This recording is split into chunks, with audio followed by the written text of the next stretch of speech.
Any Amna سے ملتی ہے اور اسے کہتی ہے کہ آمنہ دیکھو، اگر تم دونوں کے درمیان میں کچھ ہے تو میں تم دونوں کو ایک چانس دیتی ہوں، میں پیچھے ہٹ جاتی ہوں اور میں اپنے ریلیشن کو بھی ایک چانس دینا چاہتی ہوں کہ اگر فاخر کو ابھی بھی تم میں انٹرسٹ ہے اور تمہیں بھی ہے تو پھر مجھے کوئی شوق نہیں تم دونوں کے درمیان آنے کا۔ اتنا سنا تھا کہ آمنہ طیش میں آ جاتی ہے اور کہتی ہے کہ تم لوگوں نے مجھے سمجھ کیا رکھا ہے، کبھی تم اور کبھی تمہاری ساس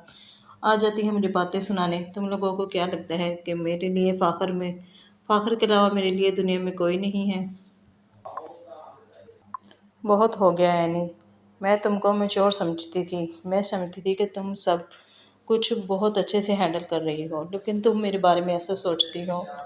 مجھے یہ اندازہ نہیں تھا۔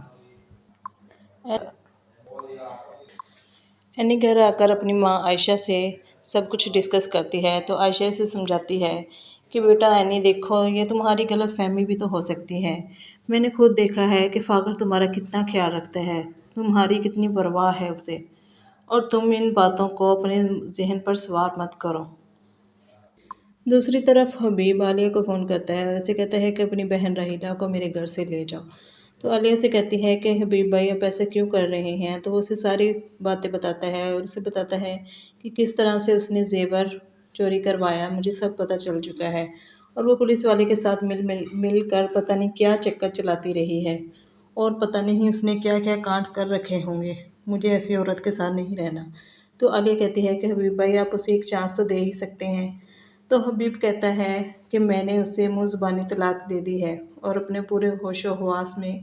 اسے طلاق ختم کر دیا ہے، اب میں تم سے کہہ رہا ہوں کہ تم اسے آ کر لے جاؤ، ورنہ میں اسے کسی پاگل خانے میں جمع کروا دوں گا۔